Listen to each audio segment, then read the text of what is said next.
आज हम लोग एक हिंदी व्याकरण की जो कह सकते हैं सबसे महत्वपूर्ण अध्याय जिसका नाम है अलंकार। क्या नाम है? अलंकार। उस पर हम लोग विस्तृत चर्चा करने वाले हैं। ठीक है, तुम लोग को पता है अलंकार क्या होता है? अलंकार का मतलब अभी जानेंगे क्या होता है। जिस प्रकार से किसी स्त्री की जो शोभा उसकी आभूषण गहना से होती है, ठीक उसी प्रकार से हिंदी काव्य की जो सौंदर्य भावना होती है वो एक अलंकार से ही आती है। अलंकार दो शब्दों से मिलकर के बना है। कितने शब्दों से मिलकर के बना है? दो। एक अलम प्लस कार। इसका मतलब होता है सजावट, भूषण या सजावट। इसका मतलब होता है करने वाला। क्या होता है? मतलब अब यहाँ पर अलंकार का मतलब क्या होगा कि जो काव्य की सौंदर्य को बढ़ाए, जो क्या करे? काव्य सौंदर्य को बढ़ाए। ठीक है। और अभी तक के इतिहास में कुछ ऐसे मूर्धन्य पुरुष हुए हैं जो कि बहुत ही बड़े विद्वान थे और जो अभी भी उनका नाम अमर है। उसमें से हम दो का नाम यहाँ पे मेंशन करते हैं। एक है आचार्य भामा। क्या है? भामा।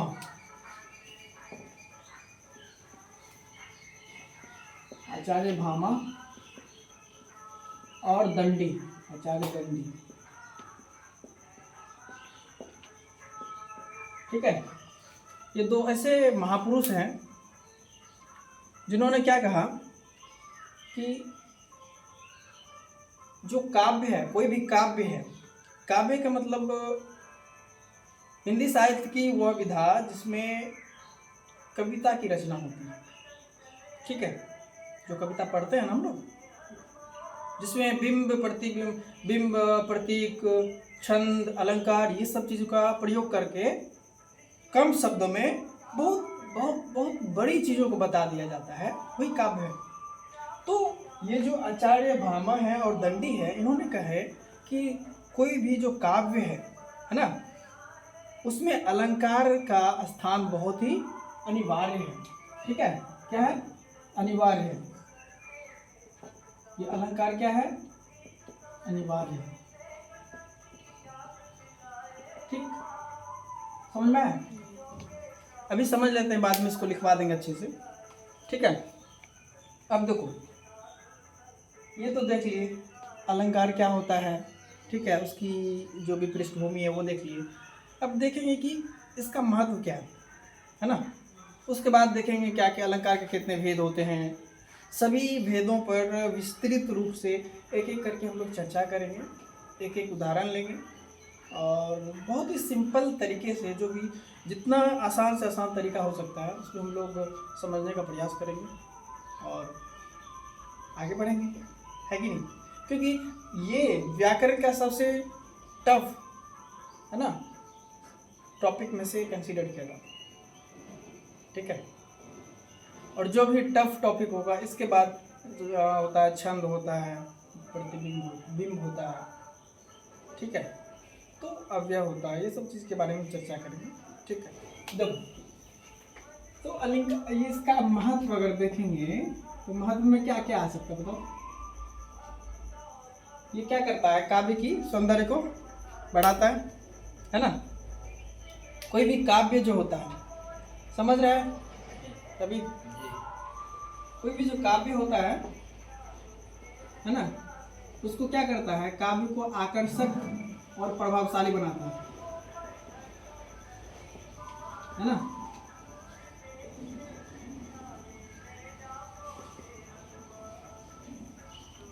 समझ में? 15 से 20 मिनट। ये क्या करता है? काव्य को आकर्षक और प्रभावशाली। आकर्षक का मतलब क्या होता है? उसको बहुत ज़्यादा अट्रैक्टिव बनाता है, ताकि जो पाठक होते हैं उसको पाठ्य करने के बाद, अध्ययन करने के बाद उसकी मनस्थिति जो होती है उसको उसकी ओर खींच लेता है। ठीक है? और उसको बार बार आस्वादन करने का प्रयत्न करने के लिए छोड़ देता है पाठक को। पाठक का मतलब जो उसको पढ़ता है। समझ में? जैसे हम लोग किसी चीज़ को पढ़ेंगे तो हम लोग पाठक हुए। समझ में? उसी प्रकार से ये कवि की कल्पना को स्पष्टता प्रदान करते हैं। ये क्या करता है? जो कोई कवि होता है की कल्पना को स्पष्टता प्रदान करता है।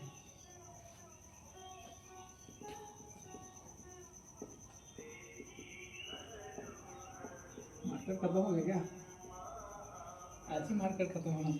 ठीक है? ये क्या करता है? कवि की जो कल्पना होते हैं उसको स्पष्टता प्रदान करता है। मतलब जो कवि होते हैं वो बहुत ही काल्पनिक होते हैं, और कुछ कवि यथार्थवादी भी होते हैं।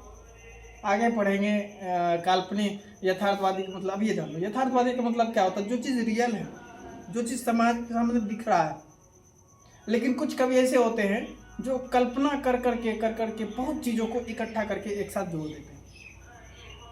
समझ में? तो उस कल्पना को, जैसे मतलब इमेजिन का मतलब समझिए कि कभी कभी सोचते हैं कि अगर मेरे पास बहुत बड़ा एक फ्लाइट होता, एरोप्लेन होता, हम उड़ करके तुरंत चले जाते हैं अमेरिका। मतलब इस टाइप से इमेजिन करते हैं, बहुत बड़ा घर होता, ये बहुत सारा। तो वो हो गया कल्पना। तो वो जो काल्पनिकता होती है किसी कवि की, उसको सहायता कौन प्रदान करता है? तो वो अलंकार प्रदान करता है। ठीक है? और पाठक या श्रोता के मन में रस या जिज्ञासा उत्पन्न करता है। कोई और तीसरा महत्व अगर देखेंगे तो वो क्या करता है? जो पाठक होते हैं, पाठक मतलब समझ रही है मनीषा? मतलब पढ़ने वाला। समझ रहा है ना तुम लोग?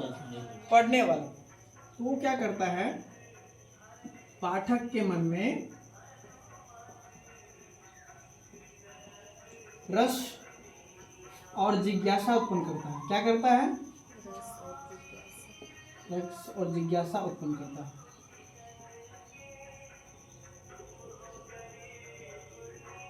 ठीक है? ये तो हो गया महत्व की बातें। ये क्या हो गया? महत्व की बातें। ठीक है? तो इसको भी नोट करेगी कि बाद में कर लेना। ठीक है? अब इसको मिटा देते हैं। इसके बाद हम लोग देखेंगे कि अलंकार के भेद देखेंगे। ठीक है? अलंकार के भेद देखेंगे। इधर का आ सकता है? तो इधर सुनो, ध्यान दो। अल्लाह इधर सुनाई। इसमें क्या करेंगे? महत्व देख लीजिए क्या क्या होता है, अलंकार का मतलब क्या होता है, और उसकी पृष्ठभूमि देखें, महत्व देखें। अब इसके बाद हम लोग चलते हैं जो अलंकार का भेद होता है ना, उस पर देखते हैं। ठीक है? इसको साफ कर दे, मिटा दे। समझ में आया? रविन, अरे तुम लोग कहा क्या? चलो मिटा दे रोशन। चलो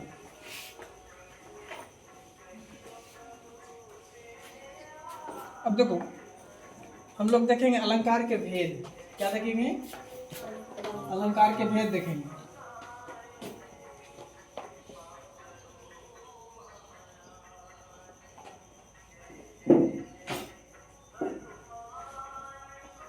अब देखो, इसके मेन अगर मुख्य भाग की बात करें वो 3 होता है। एक होता है शब्द अलंकार। क्या होता है? शब्द अलंकार। एक होता है अर्थ अलंकार। पता चल रहा है क्या? आज मार्कर को ही आज ही खत्म होना था। अर्थ अलंकार,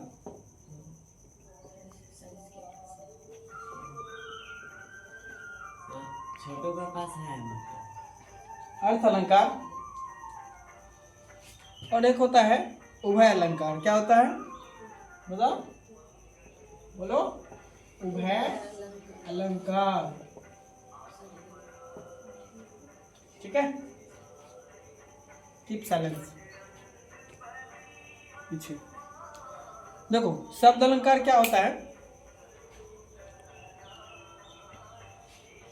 नाम में क्या है, शब्द है ना, तो वो क्या कर, जो क्या करेगा, बताओ। कोई काव्य में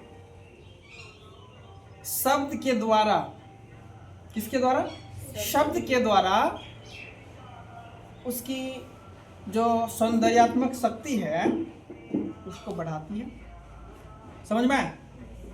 किसके द्वारा, शब्द के द्वारा। और अर्थ अलंकार में क्या होता है, बताओ, जहां पर अर्थ के आधार पर किसी काव्य में उसकी जो सौंदर्यात्मकता है उसको बढ़ाती है। और उभय अलंकार में क्या होता है, जहां पर ये दोनों चीज मिलकर के, शब्द और अर्थ दोनों मिलकर के, जहां पर क्या, शब्द प्लस अर्थ, ये दोनों मिलकर के क्या करता है, काव्य की है ना सौंदर्यात्मकता को बढ़ाती है। बात समझ में आए? अगर ये शब्द अलंकार के बारे में देखें, इसमें सबसे महत्वपूर्ण अलंकार है, इसका नाम है अनुप्रास। क्या नाम है, अनुप्रास। क्या नाम है, अनुप्रास। इसको ध्यान में अच्छे से रखना, ठीक है। अब देखो ये क्या है, इसमें क्या होता है, इस अलंकार में क्या होता है, जहां पर वर्णों की आवृत्ति बार बार हो, इसमें क्या होगा अनुप्रास में, जहां पर, बोलो, वर्णों की आवृत्ति, किसकी आवृत्ति, वर्णों की आवृत्ति बार बार हो,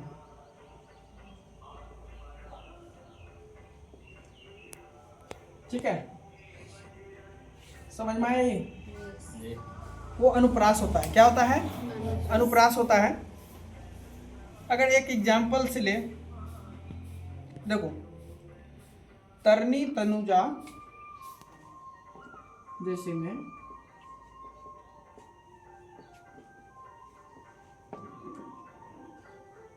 तनुजा तटु तमाल तरुवर बहु छाए,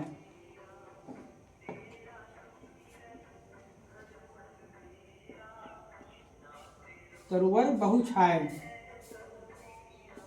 देखो यहाँ पर वर्ण की आवृत्ति हो रही है बार बार, ध्यान से देखो इधर, यहाँ पे वर्ण, वर्ण में कौन, यहाँ पे जो ये तो है ना, तो दिख रहा है, ये आ रहा है ना, ये आवृत्ति इसकी बार बार आ रही है, तो इसका मतलब वर्ण की आवृत्ति बार बार हो रही है, तो ये क्या होगा, अनुप्रास होगा। क्या होगा, अनुप्रास होगा। उसी प्रकार से अगर देखेंगे यमक अलंकार, क्या होता है, एक ठो, दूसरा देखेंगे यमक अलंकार, क्या होता है, यमक अलंकार। इसमें क्या होता है,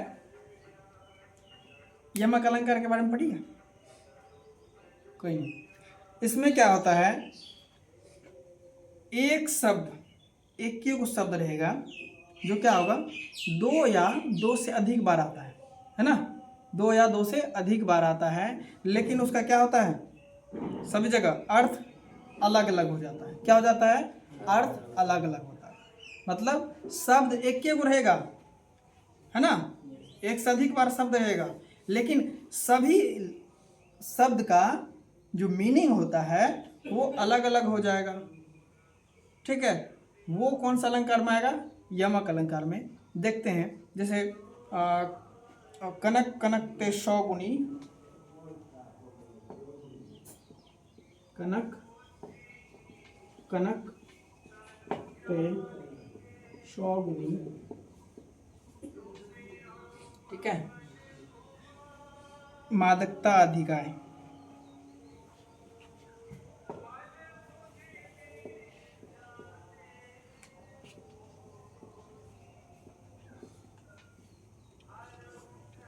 देखो अब यहाँ पे 2 बार कनक आया है।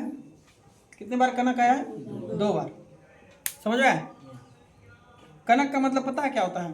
पर्यायवाची शब्द पढ़ी है, पढ़ा है तुम लोग के? पर्यायवाची शब्द याद है? कनक का मतलब क्या होता है? सोना। लेकिन एक ठो कनक का मतलब है धतूरा। धतूरा जानता है क्या होता है? क्या होता है बताओ? जो नशीला पदार्थ होता है, नहीं होता है? हैं?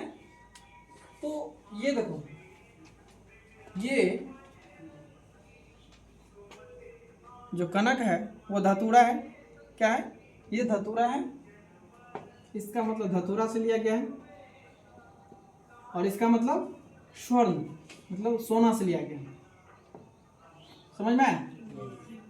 मतलब धतूरा से ज़्यादा अगर किसी को सोना प्राप्त हो जाता है तो क्या हो जाता है? पागल हो जाता है। ठीक है। और एक होता है श्लेष अलंकार।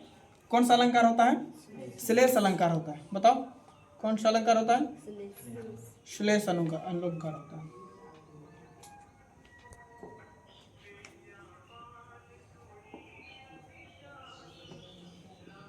अब देखो इस अलंकार में क्या होगा पता है?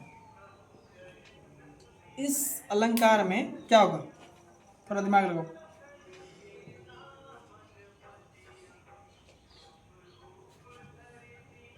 बताओ यहाँ पर क्या होगा? जहाँ एक ही शब्द के मतलब एक ही को शब्द रहेगा, समझ में? लेकिन उसका अर्थ अलग अलग हो जाएगा। समझ में? जैसे अगर देखें रहमन पानी राखिए, ये बहुत ही प्रसिद्ध पंक्ति है। रहमन पानी राखिए बिन पानी सब सून, है ना? रहमन पानी राखिए बिन पानी सब सून, पानी गए न उबरे मोती मानुष चून। अभी घूम रहा है, इसका मतलब क्या होता है? देखो लिखते हैं, रहमन पानी राखिए। यहाँ पर इसमें क्या होता है?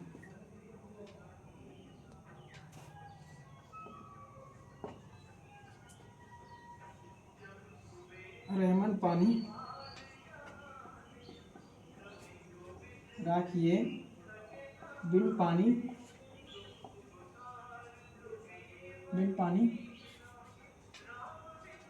सब सून, पानी गए न उबरे, पानी गए न उबरे। पीछे से दिख रहा है? पानी गए न उबरे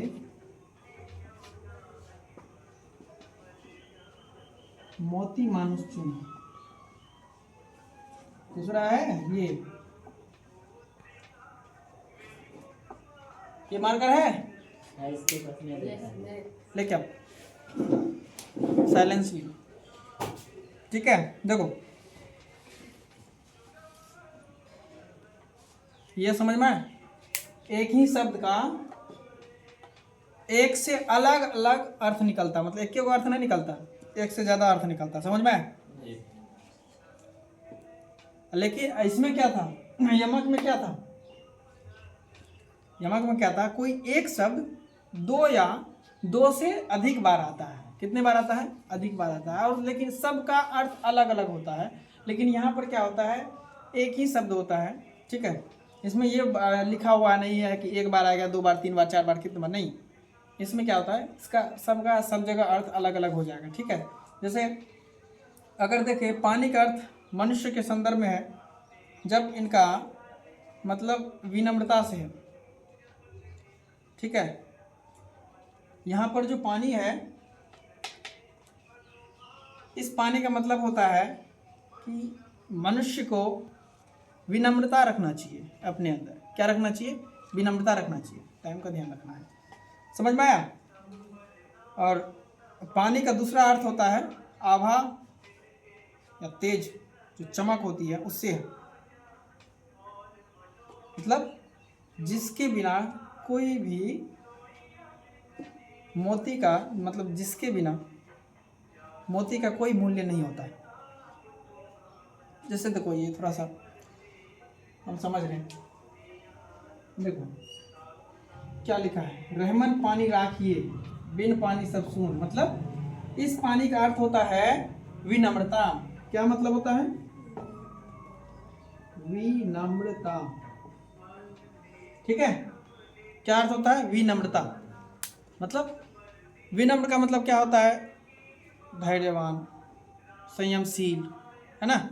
जल्दी अधीर नहीं होना। अधीर का मतलब क्या? जल्दी गुस्सा में नहीं आना, कंट्रोल रखना, इमोशंस पर, भाव पर कंट्रोल रखना, है ना। और दूसरा क्या होता है? ठीक है, ये परमानेंट मार्कर है।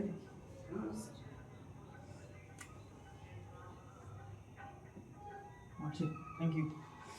चलो देखो, ये जो पानी है इसका मतलब क्या होता है? विनम्रता से। क्या है? विनम्रता से। ठीक है, मतलब बता दिए क्या होता है। और ये जो पानी है, ये देखो, इसका मतलब होता है आभा या तेज। ठीक है, अगर जो क्या बोलते हैं, मोती में चमक नहीं होगी, मतलब तेज या चमक, समझ में आया? अगर मोती में चमक नहीं रहेगी, ध्यान दो इधर, पूछेंगे हम, मोती में अगर चमक नहीं रहेगी, क्या वह मोती काम के लायक है? नहीं ना है। मोती का हम लोग ग्रहण क्यों करते हैं? मोती को आभूषण में प्रयोग क्यों करते हैं?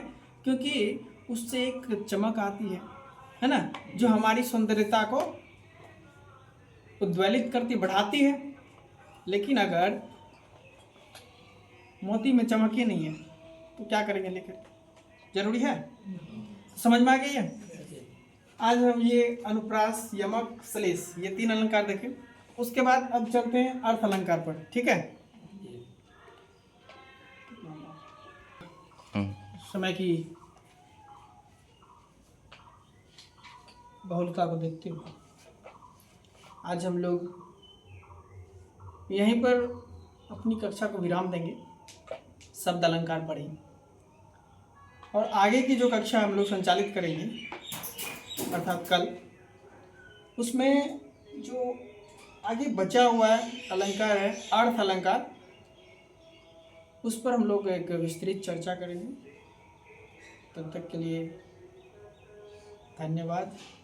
खुश रहो, मस्त रहो और पढ़ाई करते रहो, है ना, और अपने जीवन में आगे बढ़ते रहो। धन्यवाद। ठीक है।